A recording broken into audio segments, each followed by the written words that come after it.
नमस्ते, मैं हूं सतीश पांडे। संयुक्त राष्ट्र महासभा के 76वें वार्षिक सम्मेलन में भारत के प्रधानमंत्री नरेंद्र मोदी 25 सितंबर को भारतीय समय के अनुसार लगभग शाम 7 बजे के आसपास दुनिया को संबोधित करने वाले हैं। उस संबोधन का विषय क्या हो सकता है, उसके बारे में हम इस वीडियो में समझने की कोशिश करते हैं। देखिए, मेरा अनुमान है कि जो कोविड-19 से लड़ने की जो चुनौती है, उस चुनौती को से किस तरह से पार पाया जा सके,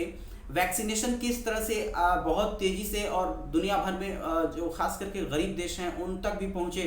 इसके बारे में मोदी बात कर सकते हैं। इसके अलावा जो अफ़गानिस्तान में जो सुरक्षा की चुनौतियां हैं, जो तालिबान की हुकूमत आने के बाद से वहाँ से जुड़े हुए जो आतंकवाद की चुनौती है, उस आतंकवाद की चुनौती का जो दुनिया पर क्या प्रभाव पड़ सकता है, क्षेत्रीय शांति और सुरक्षा कैसे प्रभावित हो सकती है,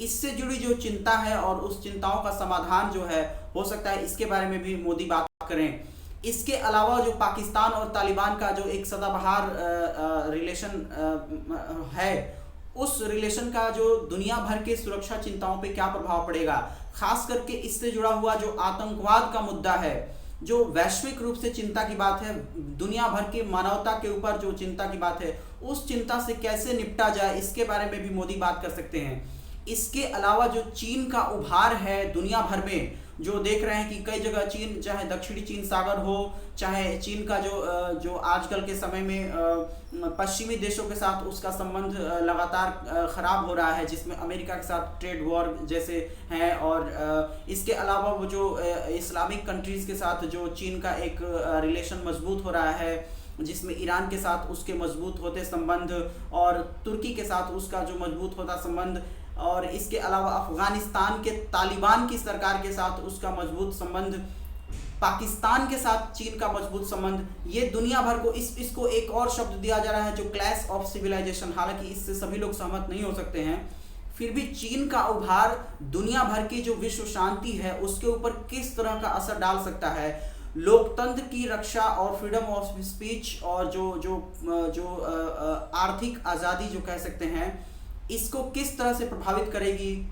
इसके ऊपर जो इससे निपटने की जो चुनौतियां हैं, जो सिक्योरिटी जो ब्लॉक्स बन रहे हैं दुनिया भर में, जो उनसे जुड़ी हुई जो बातचीत का मुद्दा हो सकता है, वो उसके बारे में मोदी बात कर सकते हैं। इसके अलावा जो green energy, clean energy, renewable energy, जो सोलर एनर्जी, इसके बारे में भी बात कर सकते हैं। क्लाइमेट चेंज यानी जलवायु परिवर्तन का मुद्दा उनके एड्रेस में शामिल हो सकता है। इसके अलावा अंतर्राष्ट्रीय कानूनों का हर जगह पालन होना चाहिए, व्यापार की सुगमता होनी चाहिए, पूरी दुनिया को एक दूसरे के साथ जो व्यापार कम से कम रियायत पर करना चाहिए, जिससे दुनिया भर को इसका लाभ मिल सके, खास करके गरीब देशों को भी इसका लाभ मिले। इसके बारे में भी मोदी बात कर सकते हैं। इसके अलावा जो प्रवासियों का जो एक संकट है, जो तालिबान से के हुकूमत आने के बाद से अफगानिस्तान से बड़े पैमाने पर लोगों का जो पलायन हुआ है, उससे जो चिंता है उभर के जो सामने आ रही है, उसके बारे में भी मोदी बात कर सकते हैं। इसके अलावा आतंकवाद जो कि वैश्विक चुनौती है, उसके बारे में भी बात कर सकते हैं। साइबर सिक्योरिटी का मुद्दा उनके एड्रेस में शामिल हो सकता है। इसके अलावा जो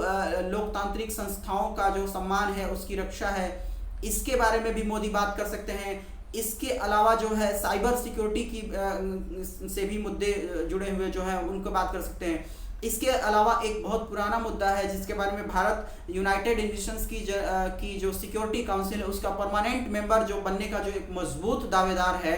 पूरे वीटो पावर के साथ भारत को सिक्योरिटी काउंसिल का स्थायी मेंबर बनाना चाहिए, इसके बारे में भी मोदी बात कर सकते हैं। तो आप इन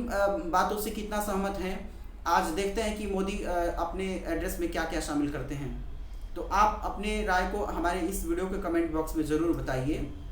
मेरा नाम है सतीश पांडे। मेरा वीडियो देखने के लिए आपका बहुत बहुत शुक्रिया। Thank you so much.